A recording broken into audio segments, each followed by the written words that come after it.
The sun had not yet broken over Manhattan's skyline when Ethan Sterling stood at the floor-to-ceiling windows of his office, watching the city wake beneath him. 47 floors below, early morning traffic began its familiar crawl through the concrete canyons. The view from Sterling Technologies headquarters usually calmed him. Today it felt like watching the seconds tick away on a bomb he couldn't defuse. 72 hours. That's all he had left. The document sat on his desk like an accusation. 300 pages of legal language his father had crafted 3 years ago while dying of the same heart condition that had killed his grandfather. The old man had always believed in contingencies, in backup plans, in forcing outcomes through sheer strategic will. Even from beyond the grave, James Sterling was still manipulating his son's life. Ethan turned from the window, his reflection ghosting across the glass. At 35, he looked older than his years. Silver had started threading through his dark hair at the temples. The scar above his left eyebrow, a souvenir from a childhood accident, caught the early light. His gray eyes held the exhaustion of a man who hadn't truly slept in weeks. The will's conditions were simple and utterly impossible. To inherit the 20% of company shares his father had held in trust, Ethan had to be married. Not engaged, not dating, married. The old man had inserted the clause during his final illness, a last desperate attempt to force his son into the traditional life path he'd always wanted for him. Family, legacy, respectability, all the things Ethan had sacrificed in his relentless pursuit of building an empire. The deadline was midnight in 3 days. If Ethan wasn't married by then, those shares would be distributed among the board members who were already circling like sharks, ready to vote him out of the company he'd built from his father's modest tech firm into an $8 billion cloud computing empire. The door opened without warning. Margaret Walsh entered, carrying 2 cups of coffee and a leather folder that Ethan knew contained nothing but bad news. His attorney for the past decade, Margaret had worked her way up from nothing. The daughter of a Boston cop and a housekeeper, she'd put herself through law school and become one of the most feared corporate lawyers in New York. Her red hair, now silvering at the temples, was pulled back in its usual severe bun. Her green eyes held no sympathy. "The board meeting's been moved up," she said without preamble, setting both cups on his desk. "Richard Blackwell called an emergency session. Instead of having a week, you now have exactly 72 hours. Ethan picked up the coffee, black and bitter, exactly how he needed it. "He knows, Huz." "Of course he knows. Richard's been waiting for this moment since your father passed. He spent 3 years rallying board members, making promises, positioning himself to take control the second you failed to meet the will's conditions." Margaret opened the folder, spreading documents across the mahogany desk. Photos of Ethan at various meetings over the past months.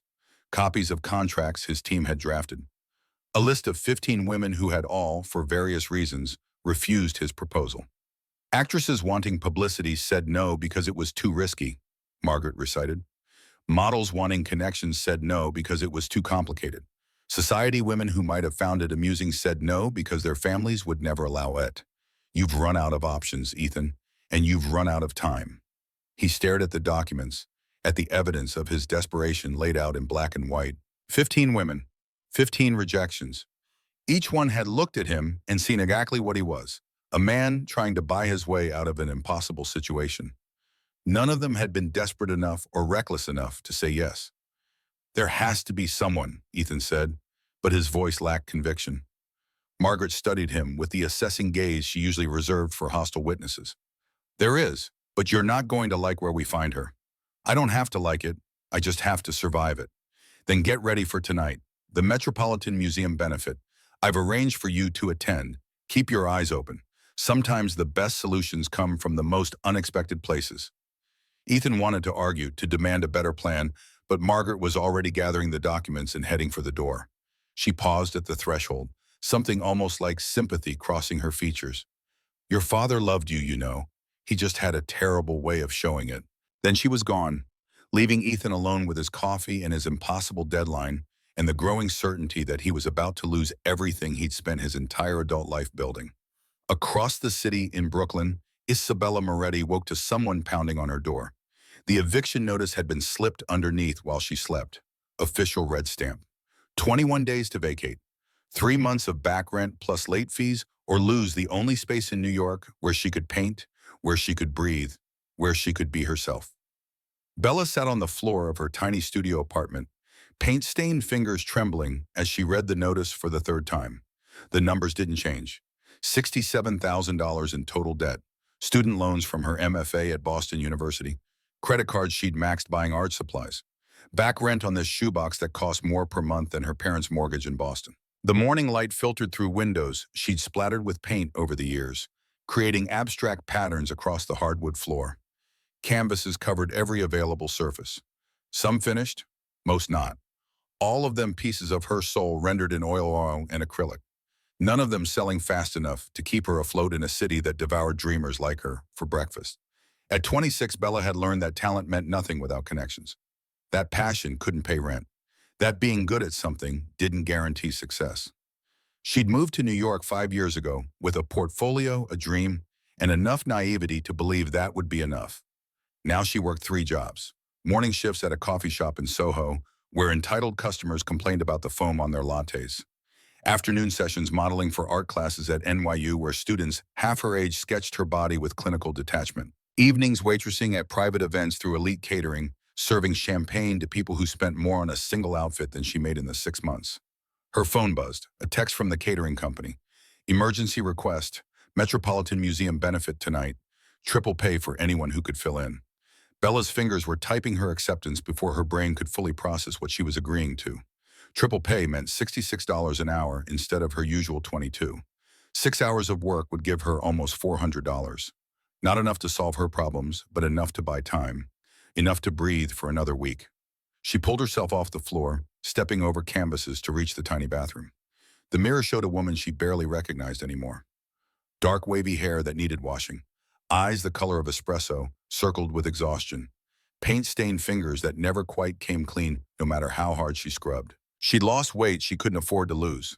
Her vintage clothes hanging loose on a frame that had always been slender. Her phone rang.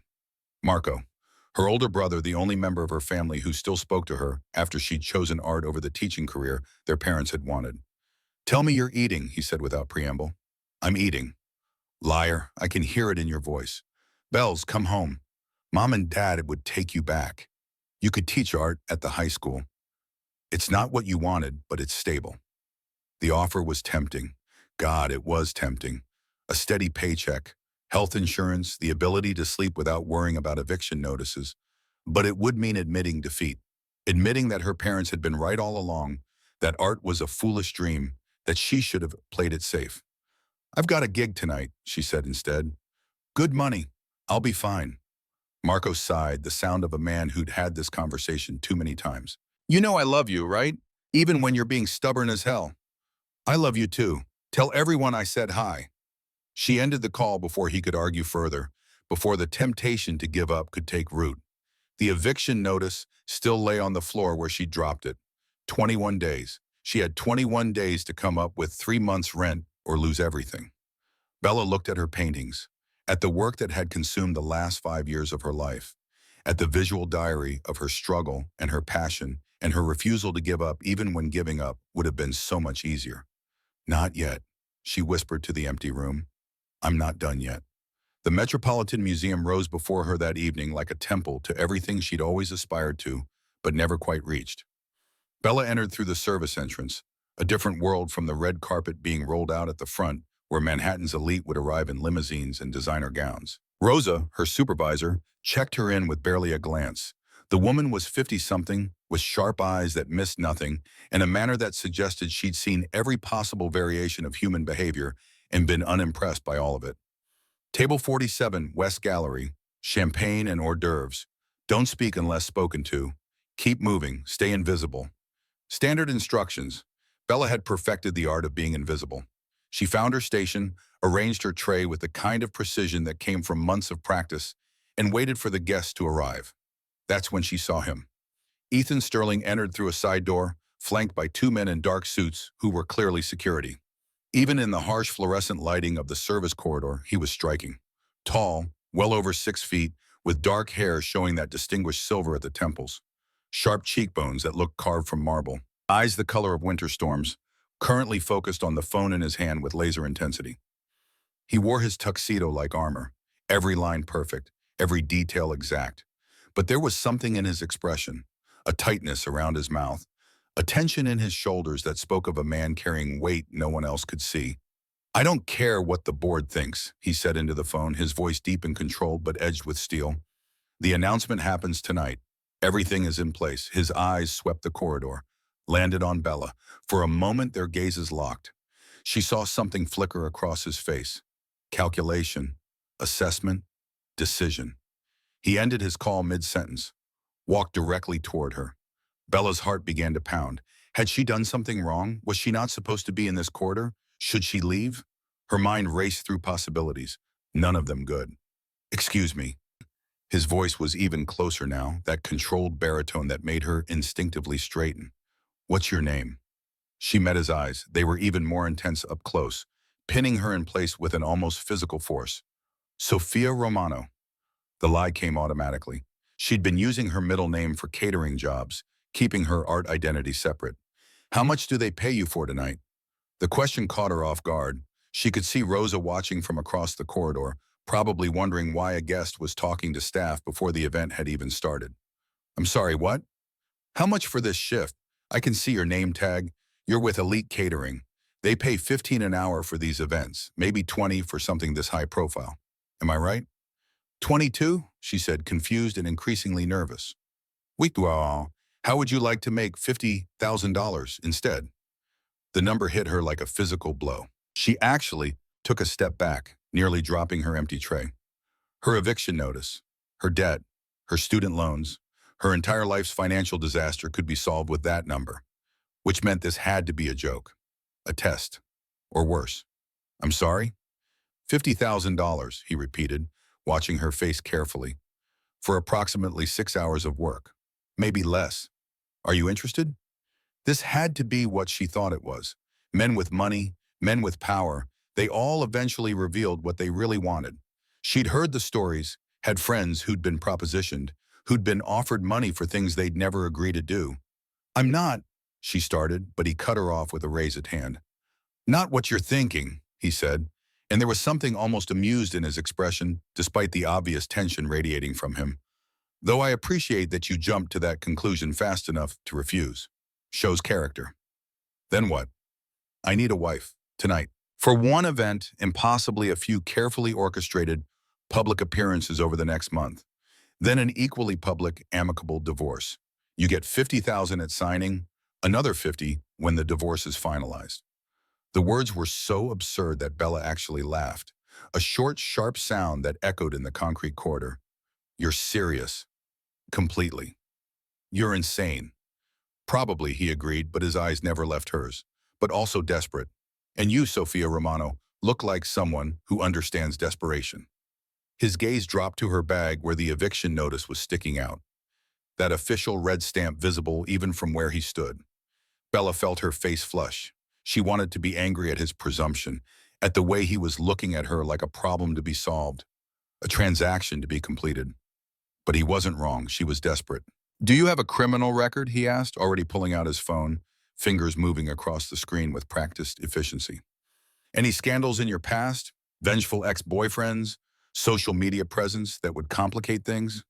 "No," she said, still trying to process what was happening. "I'm nobody." Perfect. His attention was split between her and whatever his phone was showing him. "My lawyer is drawing up a contract now. You'll sign an NDA, a prenuptial agreement, and a marriage license.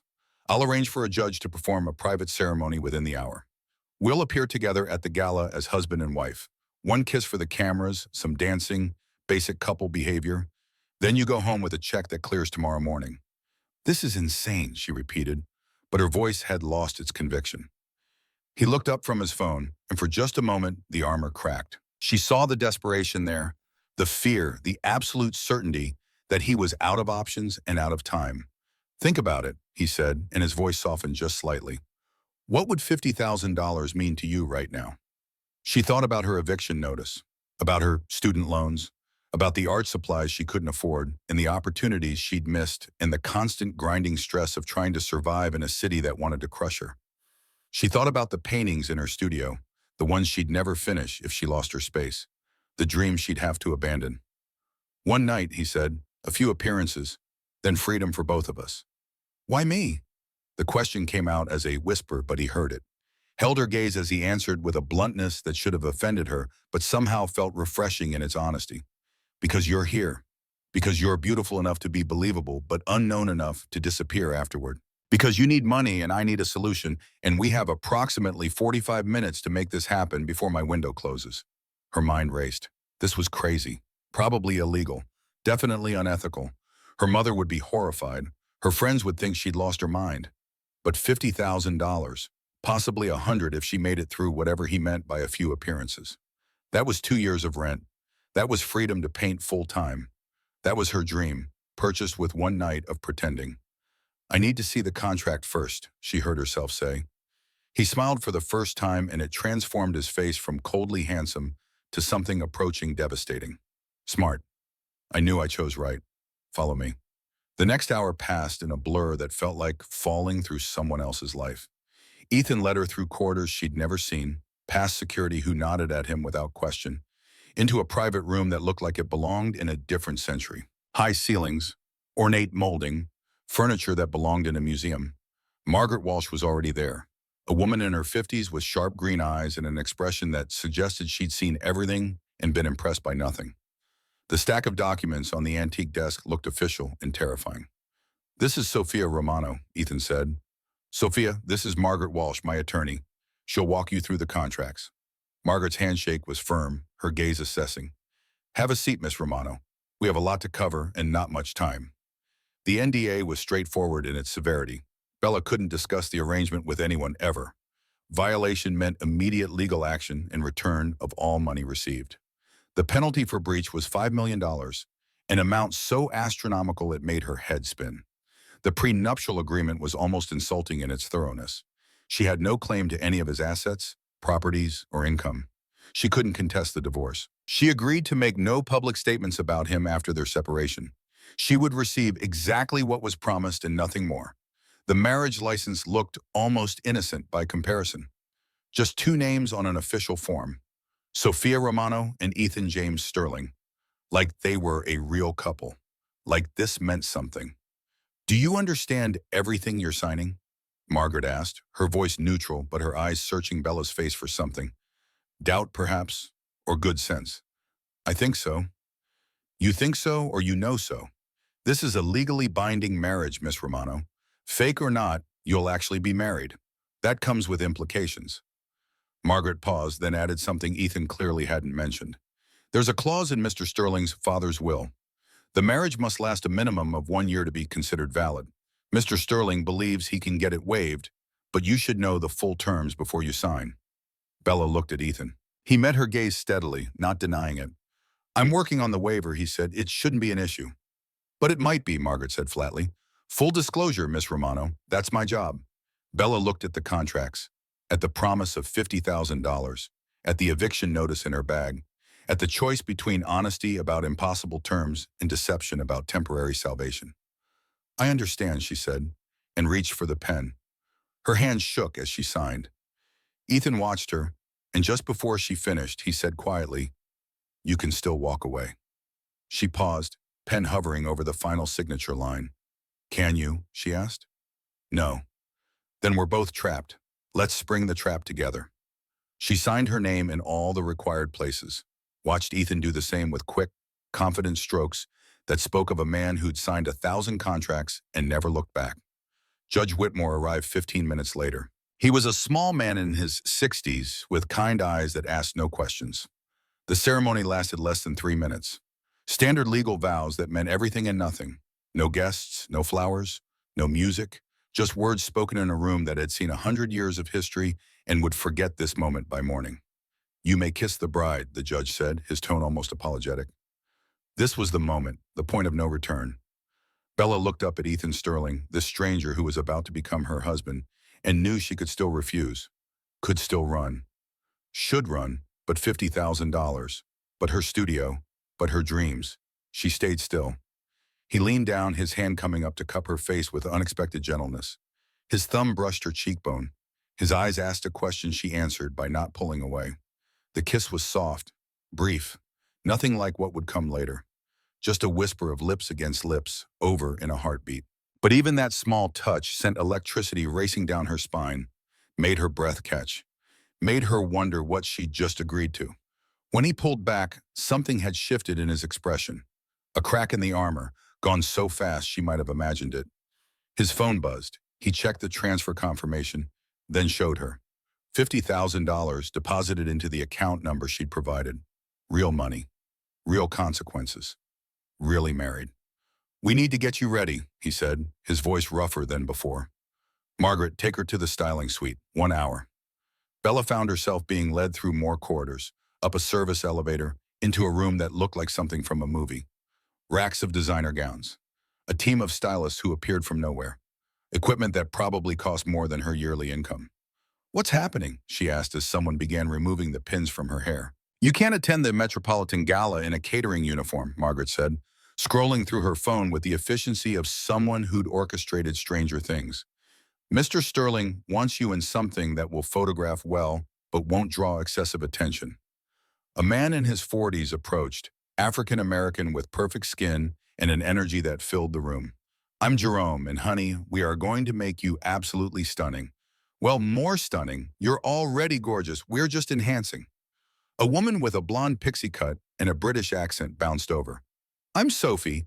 I'll be doing your hair. And can I just say your natural waves are to die for? People pay thousands for hair like this." The transformation began. Bella sat in the chair and let it happen, watching in the mirror as strangers turned her into someone she didn't recognize. Jerome worked on her face with the concentration of an artist, creating smoky eyes and emphasizing her bone structure. Sophie styled her hair into soft waves with minimal pins, making it look effortless when Bella knew it was anything but. Then came the dress. Petra, a severe German woman who looked like she could intimidate fashion itself, presented a midnight blue Valentino gown that seemed to be made of liquid starlight. It hugged Bella's curves before flowing to the floor in a way that suggested water, movement, life. "This costs more than I make in a year," Bella whispered. "It costs more than most people make in 5 years," Petra corrected. "Stand straight. You're Mrs. Sterling now. Act like it." When they finally let her look in the mirror, Bella didn't recognize herself. The woman looking back wore a gown that probably cost $60,000. Her hair fell in perfect waves. Her makeup emphasized eyes that suddenly looked mysterious instead of tired. Diamond earrings worth $200,000 glittered at her ears. She looked like she belonged in Ethan's world. Like she could actually be the wife of a billionaire. Like this could be real. "It's not real," she reminded herself. "It's a jump, a performance, a means to an end." But when Ethan saw her, the expression on his face made her forget that for a moment. He'd been on his phone in the corridor, discussing something about market projections and board votes in that controlled voice of his. But when she stepped out of the styling suite, he stopped mid-sentence. His phone dropped slightly. His eyes traveled from her face down the length of the gown and back up, slowly taking in every detail.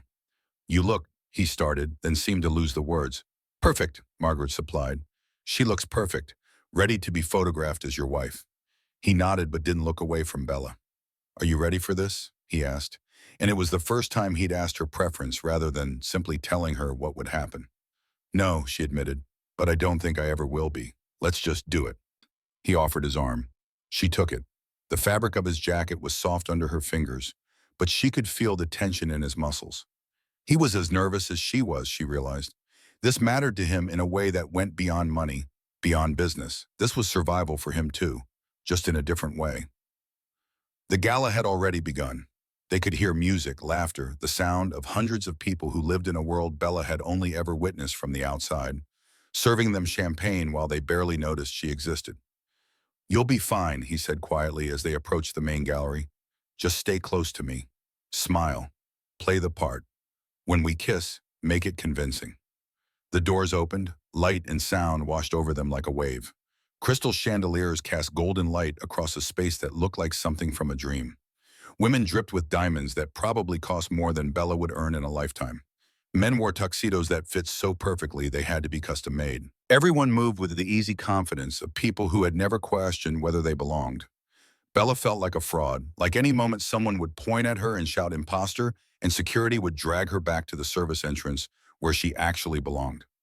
But Ethan's hand was steady on the small of her back, guiding her forward with the kind of assurance that made people part before them like a sea. A reporter from Vanity Fair called out, her voice cutting through the ambient noise. Mr. Sterling, is it true what we've been hearing? That you've been secretly married for months? Ethan's smile was perfectly calibrated, warm but reserved, happy but not giddy. It's true, he said, and his arm tightened around Bella's waist, pulling her closer in a gesture that felt possessive and protective at once. I'd like you to meet my wife, Isabella. The name he used surprised her. Not Sophia, Isabella. Her real first name, the one only her family used. How did he know? Gasps rippled through the crowd. Cameras flashed. Bella felt hundreds of eyes turned toward her, assessing, judging, wondering who she was and where she'd come from, and whether she was worthy of the man beside her. Pleasure to meet you, Bella said to the reporter, extending her hand with what she hoped was the right amount of friendly confidence. The woman's handshake was firm, her eyes sharp and assessing behind her professional smile. An artist, I heard. What's your medium? Oil painting primarily, Bella said, grateful that at least this part was true. Though I've been experimenting with mixed media recently. How did you two meet? Ethan fielded this smoothly, the lie rolling off his tongue like truth. At a gallery showing in Chelsea 6 months ago. I walked in looking for a distraction from work and walked out unable to think about anything but her. It sounded almost romantic. Bella could see it. A gallery, paintings on white walls. Two strangers whose eyes meet across a crowded room. For a moment, she almost believed it herself. Then she saw the woman watching them from across the gallery. Stunning. Blonde. Wearing white to a gala where everyone else wore jewel tones. Victoria Ashford, the ex-fiancée Margaret had warned her about. Victoria was staring at Ethan with an expression Bella couldn't quite read. Shock. Anger. Something that might have been hurt. She began making her way through the crowd toward them with the purposeful grace of someone who knew exactly how to move through a room full of powerful people. Ethan, darling, Victoria said when she reached them, her voice smooth as silk and sharp as broken glass. Married. How wonderfully sudden. We should talk. Bella felt a territorial surge she had no right to feel. This was fake. Ethan was a stranger. This woman had actually been engaged to him, had actually known him, had actually meant something in his life. But the way Victoria's eyes swept over Bella, dismissive and assessing at once, made something fierce rise in her chest. Before anyone could respond, a voice called from the podium. Carolyn Bennett, the event organizer, her polished voice carrying across the gallery. Ladies and gentlemen, we have a special surprise tonight. One of our most generous benefactors has an announcement to share. Ethan, would you join me? This was it, the moment everything had been building toward. Ethan looked at Bella, and she saw the question in his eyes. Are you ready? Can you do this? She squeezed his hand, a small gesture. Permission, commitment. He walked to the podium with the confidence of a man who commanded boardrooms and built empires. 500 people turned to watch, cameras focused. The room fell silent. Thank you all for being here tonight, he began, his voice carrying easily across the space. As most of you know, I've spent the last decade building sterling technologies with singular focus.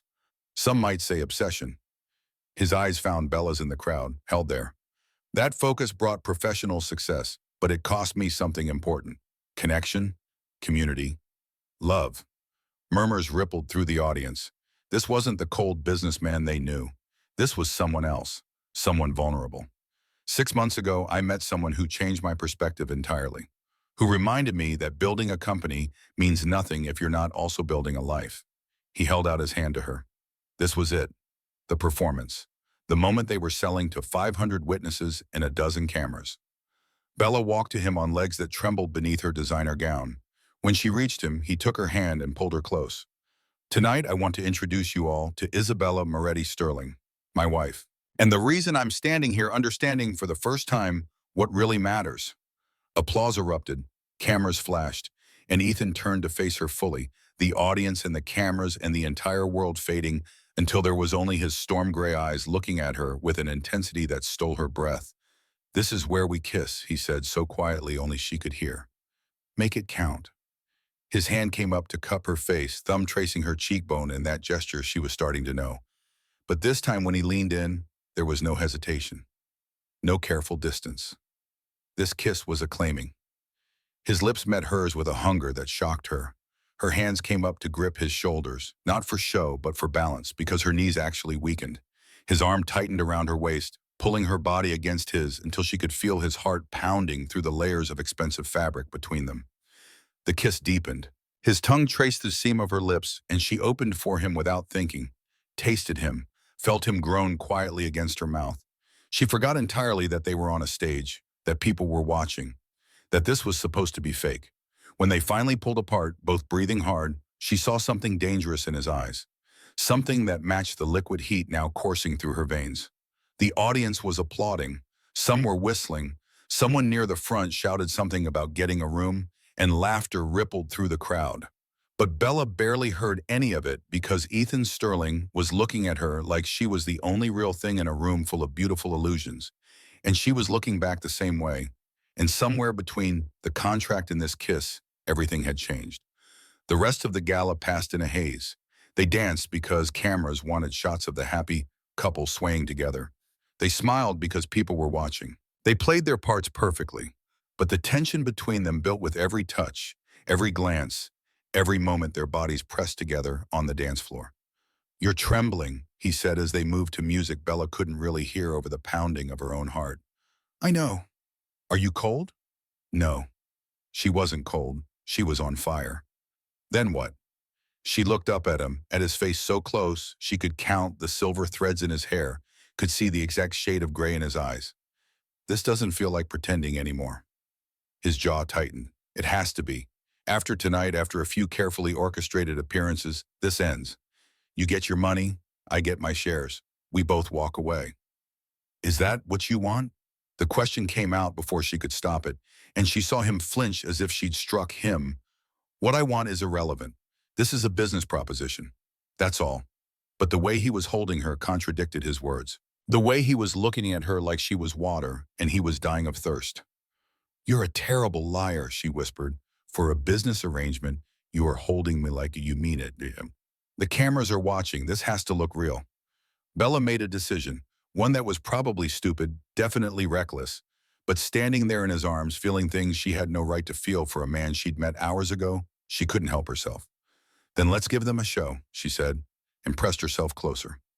She felt his sharp intake of breath, felt the way his hand tightened on her waist almost to the point of pain, felt the evidence of his desire pressing against her as their bodies aligned. "Isabella," he said, and it sounded like a warning, like a prayer. "What are you doing?" "I don't know, but whatever this is, it's not fake. Not for me, not anymore." The song ended. Applause rippled through the room. But they stayed frozen, locked together, eyes on each other, the moment stretching until Bella thought she might break from the tension. "We need to leave," Ethan said abruptly. "Now." He didn't wait for her response, just took her hand and started walking, nodding at people as they passed, but not stopping, not engaging, moving with purpose toward the exit. "Where are we going?" Bella asked, her heels clicking on marble as she tried to keep pace.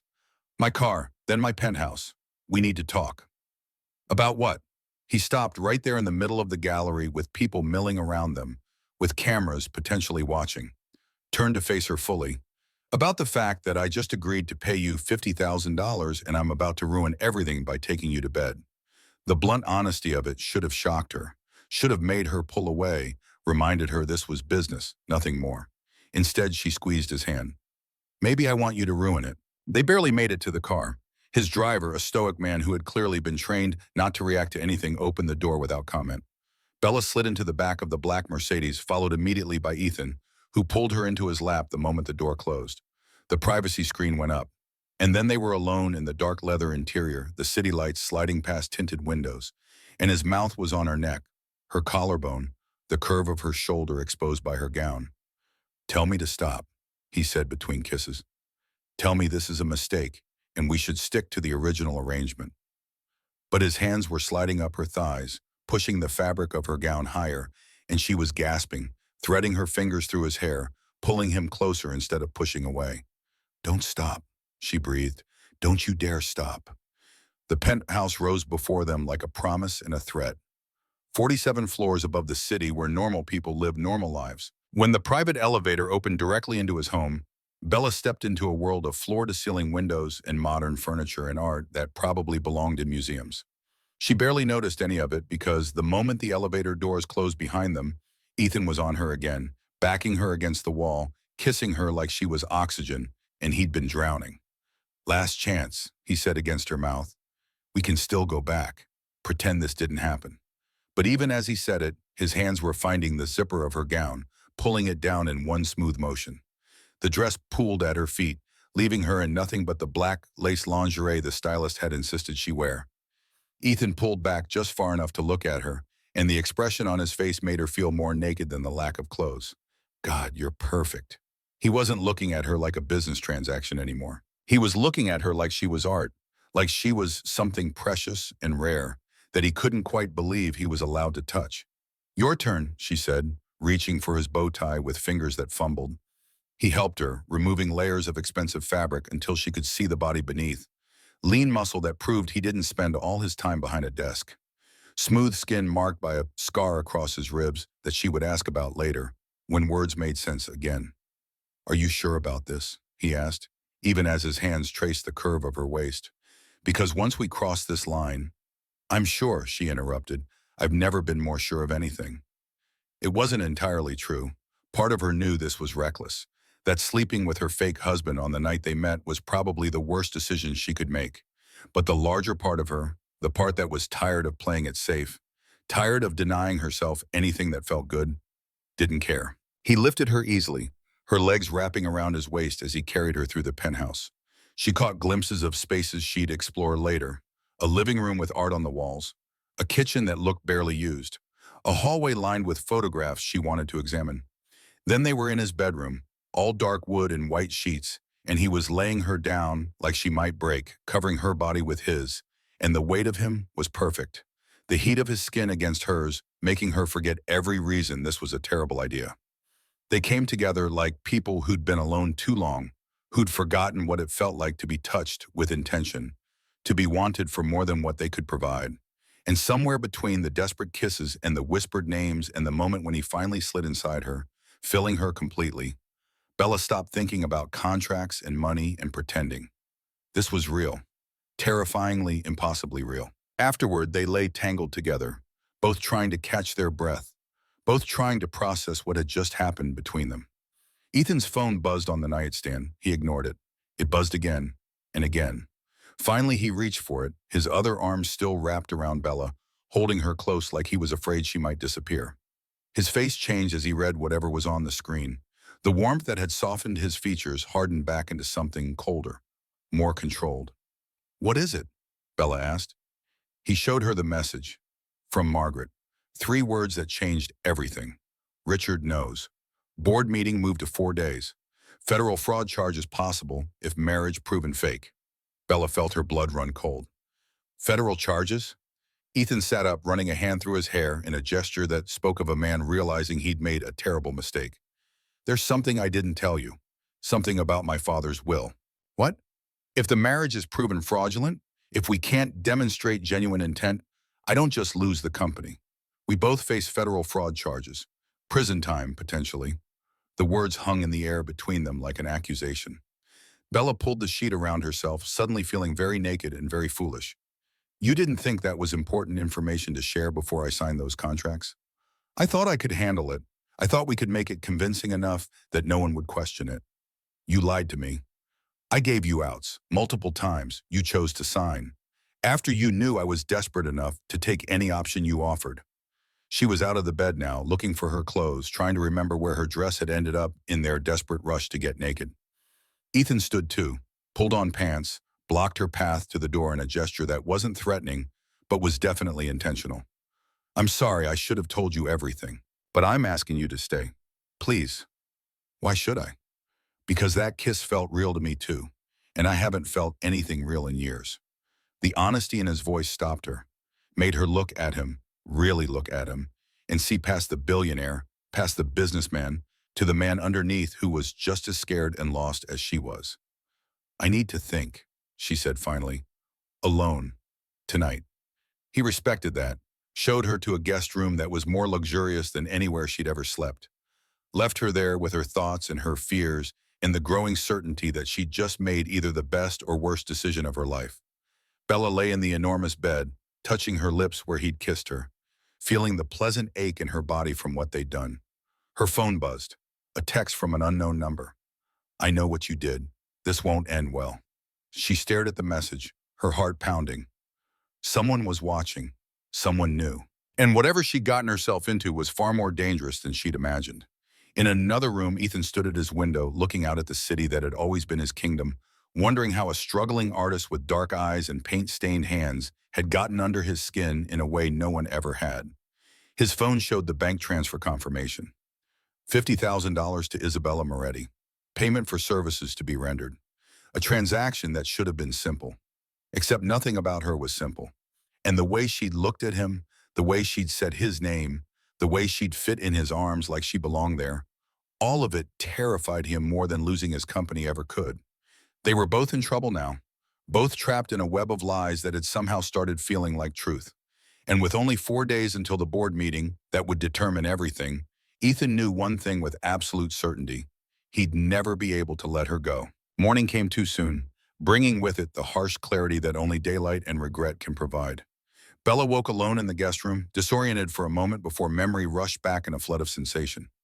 The gala, the kiss, the way Ethan had looked at her like she was the only thing in the world that mattered, the way they'd come together with a desperation that had nothing to do with contracts and everything to do with need. Then the text, the threat, the revelation that this arrangement could land them both in federal prison. She found him in the home gym, shirtless and attacking a heavy bag, with the kind of controlled violence that spoke of a man working through demons he couldn't voice. Sweat gleamed on skin marked by scars she wanted to ask about. His muscles moved with precision, each punch landing exactly where he intended. He saw her reflection in the mirrored wall and stopped mid-swing. Coffee? His voice was carefully neutral, as if they were strangers making small talk, instead of two people who'd been inside each other hours ago. Please. They moved to the kitchen in awkward silence. He poured 2 cups with the efficiency of someone performing a familiar routine. Black for him. He paused, then added cream to hers without asking, somehow knowing she took it that way. About last night, he started. Which part? The ghost of a smile crossed his face. All of it, but especially the part where I didn't tell you everything. Before she could respond, the elevator dinged. Margaret Walsh stepped out, already dressed for battle in a charcoal suit, carrying a leather briefcase in the morning papers. Good, you're both here. We need to talk. She spread the newspapers across the granite island. Every major publication in New York had their photo on the front page. The kiss at the gala captured from multiple angles. Some showed the moment of impact. Others caught them pulling apart, both breathless, both clearly affected. The headlines were predictable. Tech titan's secret wife. Sterling's surprise marriage. The billionaire and the artist. Social media is exploding, Margaret said, scrolling through her phone. Mostly positive. The public loves a romance story. But Richard Blackwell has requested an emergency board meeting. He's bringing evidence. What kind of evidence? Bella asked. Margaret's green eyes fixed on her with laser focus. Photos of Ethan meeting with me 4 months ago. Contract drafts for this exact arrangement.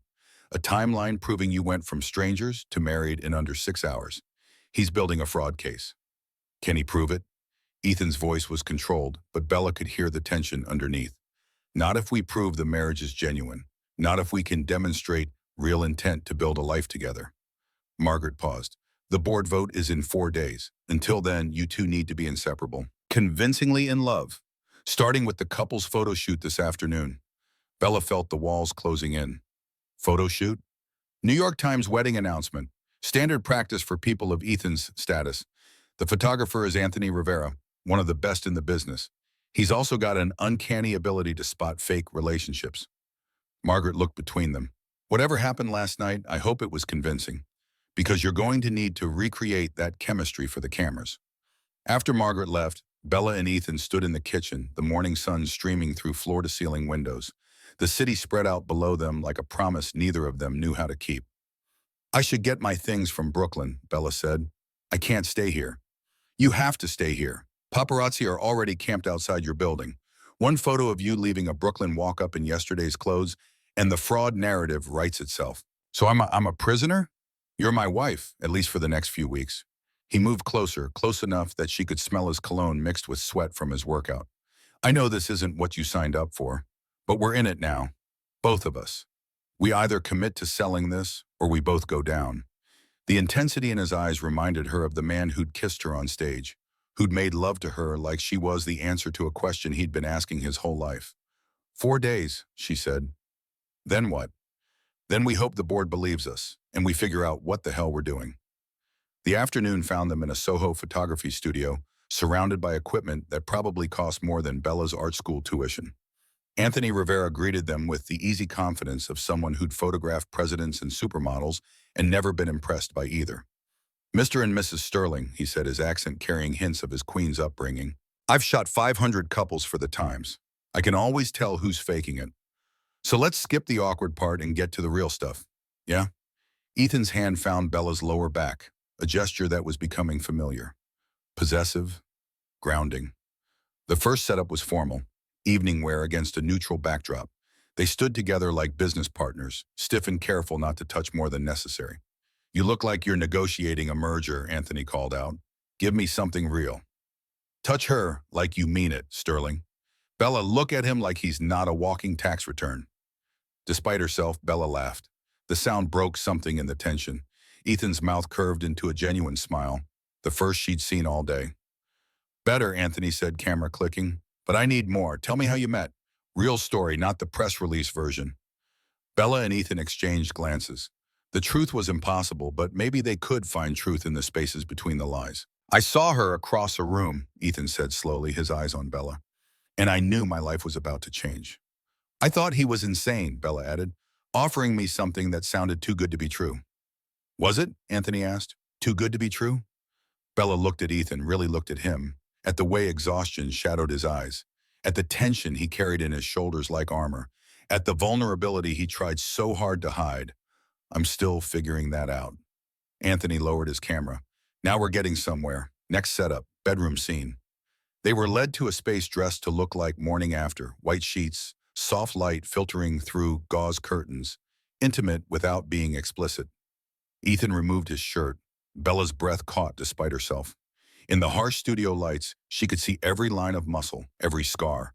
The one across his ribs that she'd traced with her fingers last night. Another on his shoulder blade. Stories written on his skin. She wore a silk slip the stylist had provided. Simple, elegant, the kind of thing a woman might actually sleep in if she could afford silk. On the bed, Anthony directed. Ethan behind her, arms around her waist. Bella, lean back into him, like you trust him to hold you up. They moved into position, his chest pressed against her back. His arms came around her waist, hands splaying across her stomach. She could feel his heart beating, too fast for someone who looked so controlled. Look at her, Anthony said quietly, like she's your whole world. Ethan's breath stirred her hair. She felt him hesitate, felt the moment he stopped performing and started feeling. His arms tightened, his face lowered until his cheek pressed against her temple. The camera shutter clicked like a heartbeat. Beautiful, Anthony murmured. That's real. Whatever you two have, that's real. After the shoot, they sat in the back of Ethan's car, the privacy screen up, the city sliding past outside. Neither spoke. The tension from the bedroom setup still hummed between them, making the air feel electric. He's right, Ethan said finally. What we have, it's real. Bella turned to face him. We've known each other less than 24 hours. I know. This is insane. I know. We're going to crash and burn. Probably. He reached across the space between them, took her hand. But I haven't been able to stop thinking about you, about last night, about the way you looked at me like you could see past all the money and the power to whatever's underneath. What is underneath? His thumb traced circles on her palm. A man who's terrified he'll never be enough, who lost his mother when he was 12 and spent 20 years building walls so high no one could climb them, who met you and felt those walls start to crack. The honesty in his voice undid something in her chest. She moved closer, drawn by gravity or fate or simple desperate need. I'm scared, she whispered. Me too. This could destroy both of us. I know. But she was kissing him anyway, climbing into his lap in the back of the car, feeling him groan against her mouth as his hands found her waist, her hips, pulling her closer until there was no space left between them. Tell me to stop, he said between kisses. Tell me we should keep this professional. I'm terrible at doing what I should. His laugh was dark and full of promise. They barely made it back to the penthouse before clothes started coming off. This time there was no hesitation, no pretense of this being anything other than what it was. Need, want. Two people who'd been alone too long, finding connection in the most primal way possible. He carried her to his bedroom, the master suite she hadn't seen last night. laid her down on sheets that smelled like him, took his time exploring every inch of her body like he was memorizing a map he'd need to navigate in the dark. When he finally slid inside her, they both went still. The intensity of it, the rightness of it, overwhelming in a way that had nothing to do with physical pleasure and everything to do with something neither of them had words for. "Look at me," he said, his voice rough. "I want to see you." She met his eyes, held his gaze as they moved together, as pleasure built and crested and shattered them both. And when she came apart in his arms, his name on her lips, she saw the exact moment he followed her over the edge. Afterward, tangled together in sheets damp with sweat, reality began to creep back in. Ethan's phone buzzed. Once, twice, a dozen times in rapid succession. He reached for it, his other arm still wrapped around Bella like he was afraid she'd disappear. His expression changed as he read. The warmth that had softened his features hardened back into something colder. "What is it?" Bella asked, though part of her didn't want to know. "Victoria, she's downstairs. Says we need to talk." Bella sat up, pulling the sheet around herself.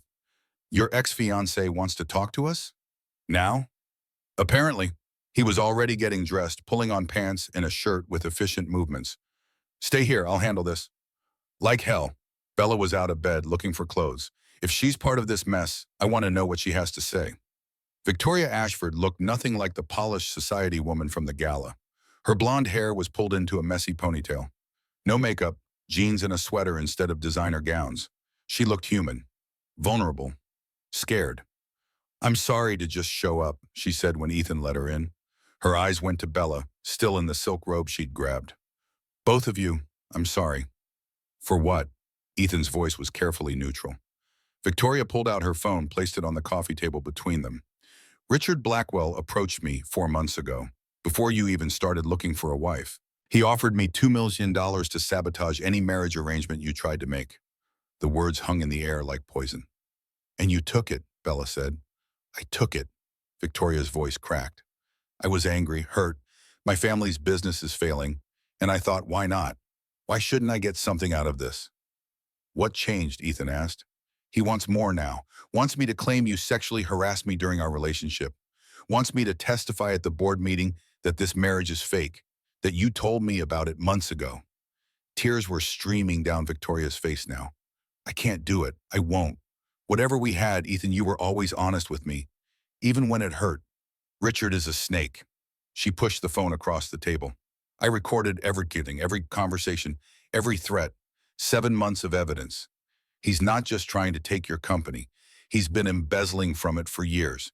Your father found out. That's why he put the marriage clause in the will, to protect you before the fight." Bella watched Ethan's face as he processed this, saw understanding dawn. His father hadn't been manipulating him. He'd been protecting him. "Why tell us this now?" Bella asked Victoria. The other woman's eyes met hers. "Because I saw you two last night, the way he looked at you, the way you looked at him. That's what love looks like. I never gave him that, and I can't destroy something real just because I'm bitter about what I lost." After Victoria left, promising to send the recordings to Margaret, Bella and Ethan sat in silence.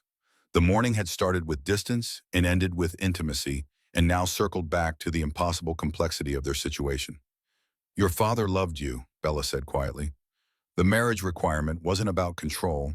It was about giving you armor for the battle ahead." Ethan's hands were shaking. She'd never seen him anything but controlled, but now he was coming apart.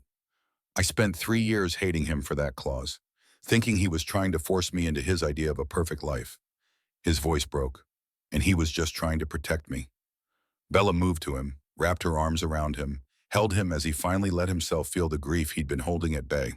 They stayed like that as the sun set over Manhattan, as the city lights began to sparkle below them, as two people who'd started as strangers discovered that sometimes the most unexpected connections run the deepest. But in 4 days, they'd face Richard Blackwell and the board. In 4 days, they'd have to prove that a marriage born from desperation had somehow become real. And neither of them knew if love could grow fast enough to save them both. 3 days before the board meeting, Bella woke to find Ethan already gone. A note on his pillow, written in sharp, confident strokes, "Board prep with Margaret. Back tonight. Don't leave the penthouse." The command should have irritated her. Instead, it made her smile. 3 days of living together had taught her that Ethan Sterling showed love through protection, through action, through the small gestures he thought she didn't notice. Fresh flowers appearing in the studio space he'd cleared for her favorite coffee creamer restocked before she ran out, the way he played piano at 2 in the morning when he thought she was asleep, soft nocturnes that filled the penthouse with melancholy beauty. She was painting when Victoria called. Not the angry dark pieces from her Brooklyn studio. This was different. Lighter. A woman emerging from storm clouds into golden light, arms raised not in surrender but in triumph. "I need to see you both," Victoria said without preamble. "I have more. Evidence that changes everything." They met in Ethan's home office, the three of them arranged like players in a drama none of them had auditioned for. Victoria looked worse than she had days ago. Dark circles shadowed her eyes. Her hands shook as she pulled documents from her bag. "Richard didn't just embezzle from Sterling Technologies," she began. "He's been running a scheme for 6 years. Shell companies, offshore accounts. He's moved almost $13 million, and your father discovered it 3 months before he died." She spread documents across Ethan's desk. Bank statements, wire transfers, emails with timestamps that proved premeditation and intent. "My family's business," Victoria continued, her voice breaking. "Richard threatened to destroy it if I didn't help him. He has leverage over half the board members. Blackmail, bribes. He's been building his empire inside yours, waiting for the moment he could take everything." Ethan's face was carved from stone, but Bella saw his hands clench, saw the rage he was barely containing. "Why now?" he asked. "Why tell us with 3 days left?" Victoria's eyes met his, and Bella saw genuine remorse there. "Because I listened to the recordings again. Heard Richard laugh about how easy it would be to destroy you, how your father's death was convenient timing, how he's been planning this since before James Sterling got sick." She paused. "And because I saw you two together, really saw you. That's not fake, Ethan. Whatever this started as, what you have now is real. I can't be the person who destroys that." Margaret arrived an hour later, moving through the documents with the precision of a surgeon. She looked up finally, her green eyes sharp with calculation. "This is enough to bury him. But we need more. We need irrefutable proof that your marriage is genuine. The board won't forgive fraud just because we're exposing Richard's crimes. They'll see it as both sides being corrupt." "Then how do we prove it?" Bella asked. Margaret studied her with an expression Bella couldn't read. "You tell the truth. All of it. Own the arrangement. But prove that somewhere between the contract and now it became real." The board meeting was scheduled for 2 in the afternoon. Bella dressed carefully, choosing a navy suit that made her feel armored. Professional, like someone who belonged in a boardroom full of people who controlled billions of dollars. Ethan found her in front of the mirror, adjusting her collar for the 5th time. "You don't have to come," he said quietly. "This isn't your fight." She turned to face him. "Yes, it is. We're in this together. That's what marriage means, even fake ones that accidentally became real." His smile was small but genuine. "How did I get this lucky?" "You offered a desperate woman $50,000. I'd say luck had nothing to do with it. Best investment I ever made." The Sterling Technologies boardroom occupied the top floor of the building Ethan's father had built 30 years ago. Floor-to-ceiling windows overlooked Manhattan, the city spread out below like a conquered kingdom. 12 board members sat around a table that could have seated 20, all of them watching, all of them judging. Richard Blackwell was already there, confidence radiating from him like heat. He smiled when he saw Bella, a predator's smile that made her skin crawl. "Mrs. Sterling, how lovely of you to join us, though I'm not sure this is appropriate. Board meetings are for board members and essential personnel." "She's my wife," Ethan said, his voice cold enough to freeze. "That makes her essential." Margaret took her seat as counsel. Victoria slipped in last, sitting in the back corner where observers were permitted. Thomas Hendricks, the CFO and Ethan's closest ally on the board, gave them both an encouraging nod. Richard stood, moving to the head of the table like he already owned it. "Thank you all for coming on such short notice. I know we're here to discuss Mr. Sterling's compliance with his father's will, specifically the marriage requirement." He clicked a remote, and a screen descended from the ceiling. "I have evidence that this marriage is fraudulent, that it was arranged with calculation and executed with deception." Photos appeared on the screen. Ethan meeting with Margaret 4 months ago. Documents showing wife candidate lists. A timeline that proved Ethan and Bella had gone from strangers to married in under 6 hours. Mr. Sterling hired a woman he'd never met, Richard continued, his voice dripping with false concern. Paid her $50,000, staged a public wedding for witnesses, all to circumvent the spirit of his father's wish and maintain control of this company. Murmurs rippled through the board members. Bella felt their eyes on her, judging, condemning. I have a private investigator who will testify to their lack of genuine affection, Richard said. I have bank records showing the payment. I have everything needed to prove this marriage is a sham and recommend Mr. Sterling's immediate removal. He sat down, satisfaction radiating from every line of his body. Ethan stood slowly. When he spoke, his voice carried the authority of a man who'd built empires and refused to watch them fall. Richard is correct about the timeline. I did hire Isabella Moretti. I did pay her $50,000. We did marry within hours of meeting. He paused, letting the confession settle. I was desperate. My father's will required marriage, and I had 72 hours to comply or lose control of the company I've spent 15 years building. The board members exchanged glances. Sarah Montgomery, the CMO, spoke up. So, you admit the marriage was arranged? That it's fraudulent? The arrangement was real, Ethan said, but what happened after wasn't arranged, wasn't planned, and sure as hell wasn't fraudulent.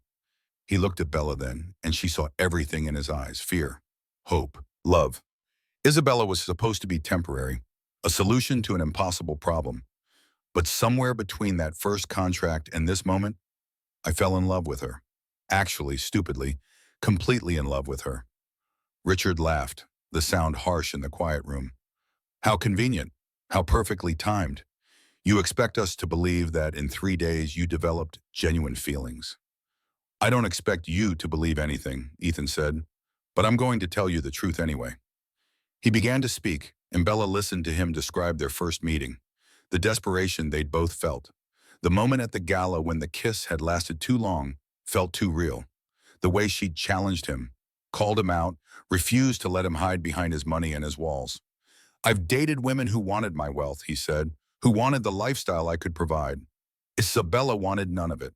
She took the money because she needed to survive, but she's never asked for another cent. She's selling her artwork, making her own way.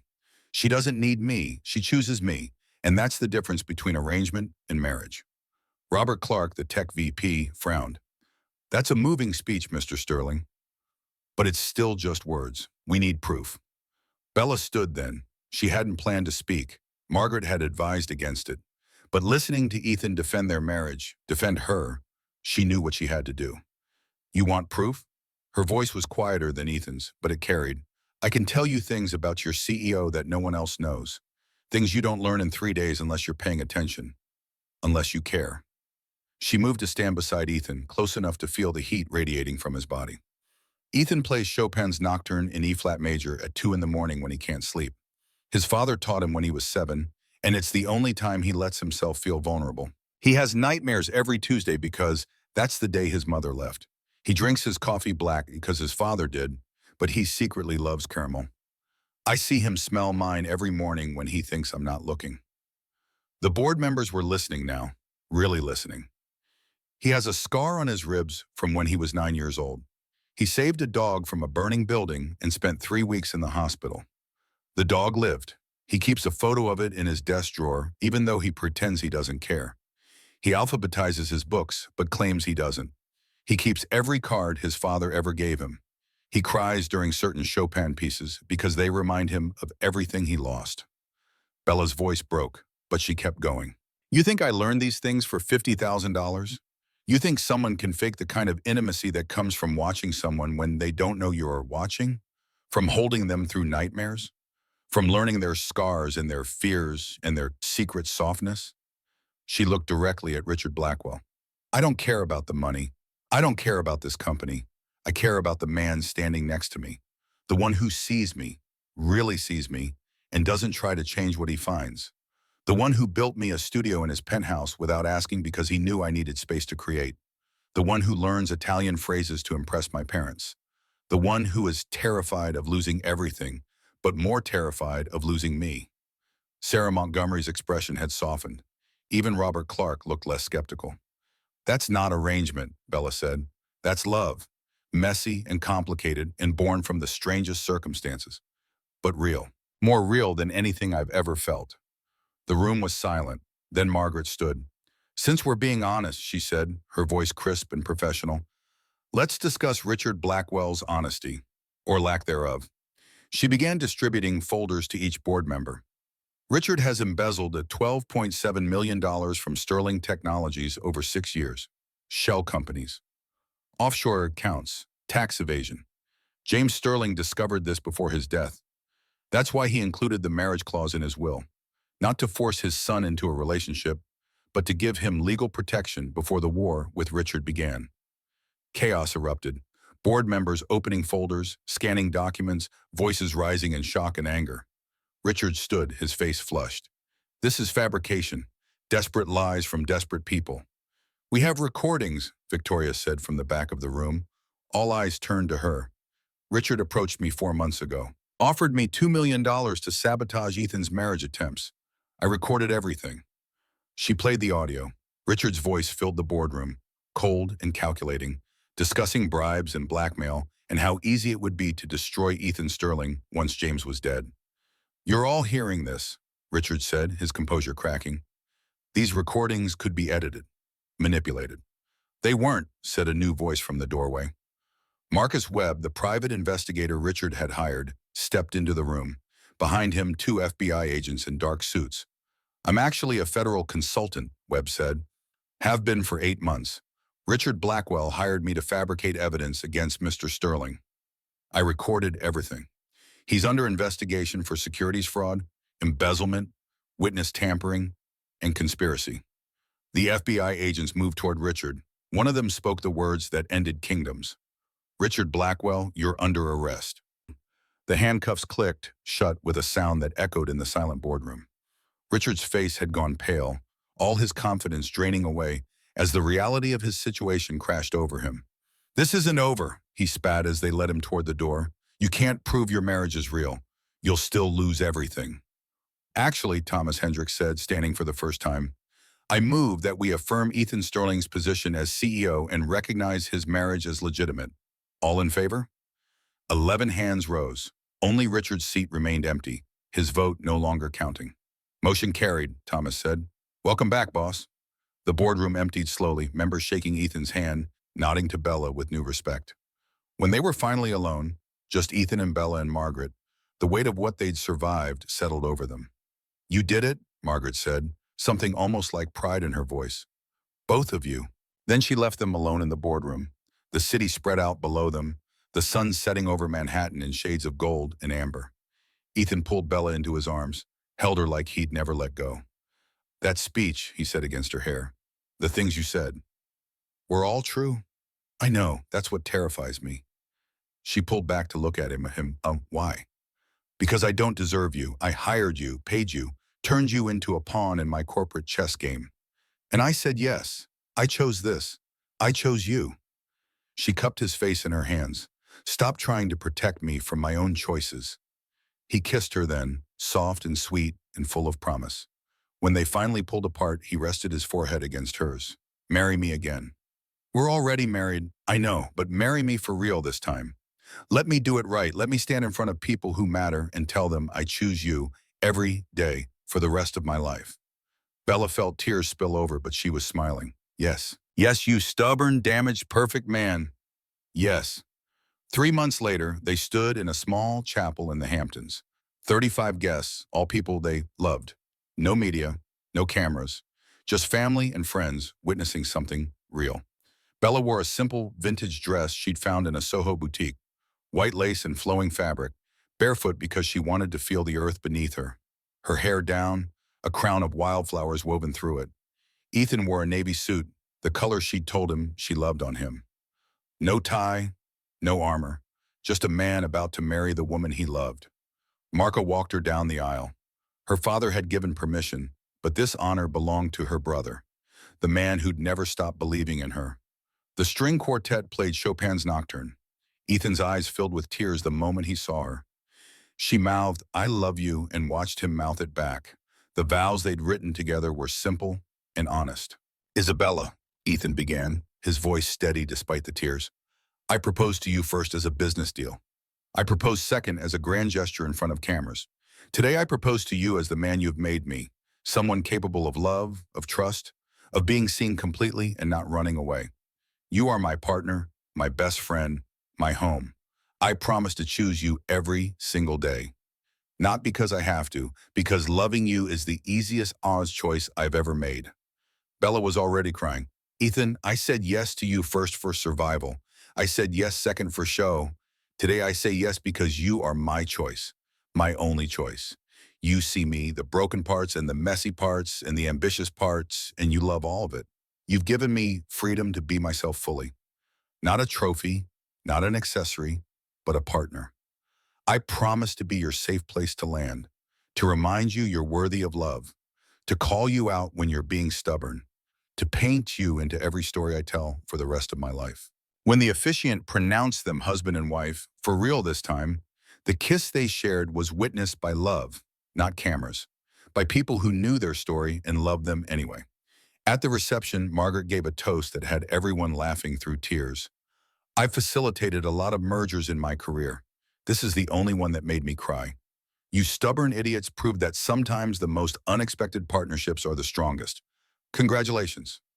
Victoria stood next, her own happiness evident in her smile. She'd met someone, an art dealer named Andrew, who treated her like she mattered. I loved Ethan once, or thought I did, but watching him with Bella, I understand now. I love the idea of him. Bella loves the reality. That's the difference. That's everything. As Bella and Ethan danced their first dance as a truly married couple, he whispered in her ear, I have a secret. She pulled back, curious. I'm pregnant, she said, the words tumbling out before he could speak. He froze mid-step. You're what? 10 weeks. I found out yesterday. Wanted to tell you here. The joy that transformed his face made her heart ache. He lifted her, spun her, laughing with pure, uncomplicated happiness. We're having a baby, he announced to the room. Cheers erupted. Champagne was poured, and Bella stood in her husband's arms, carrying their child, living a life that had started as fiction and become more real than anything she'd ever imagined. 1 year after their first fake wedding, they returned to the Metropolitan Museum, the same West Gallery where they'd shared their first kiss. The museum had closed the space for them, a private moment in the place where everything began. Bella was 8 months pregnant now, glowing and radiant and more beautiful than Ethan had ever seen her. 1 year ago, he said, his hand on her swollen belly, I stood here with a stranger and kissed her, thinking it meant nothing. And now, she asked, smiling, now I stand here with my wife, the mother of my child, the person who saved me from myself, and I know that kiss meant everything. He knelt then, awkward with her belly between them, and pulled out a small wrapped package. What's this? Open it! Inside was a photograph, the candid shot from their engagement photo shoot, the one where Anthony had caught them laughing, unguarded, completely in love. The museum bought it, Ethan said. It's going in the permanent collection. Right here, in this gallery, with a plaque that tells anyone who asks, this is where we began. Bella was crying again. Hormones and love, and overwhelming gratitude for the strange path that had led her here. I wrote something too, she said, pulling out her own gift, a bound manuscript. The story of them, fictionalized just enough for privacy, but true in all the ways that mattered. He read the dedication through tears. For E.S., the man who taught me that sometimes the best love stories start with the worst plans. They stood together in the gallery, the city lights beginning to sparkle as evening fell. Two people who'd signed a contract and found forever. 4 weeks later, Emma Rose Sterling entered the world at 3 a.m, screaming her displeasure at the bright lights and cold air. Ethan cut the cord with shaking hands, tears streaming down his face as he held his daughter for the first time. She's perfect, he whispered. She's ours, Bella said. 3 years after that, Bella painted in her garden studio, while Emma, now a whirlwind of dark curls and gray eyes, helped by making magnificent messes. Noah, 8 months old with his mother's dark eyes and his father's stubborn chin, gurgled in his playpen. Ethan worked from home more now, his laptop open on the patio table, but mostly he watched his family. His whole world contained in this moment. Daddy, Emma called out, paint covering her hands and face. How did you meet Mommy? Ethan looked at Bella. She smiled, nodded. They'd always agreed to tell the truth. Well, sweetheart, he began, sitting beside his daughter in the grass.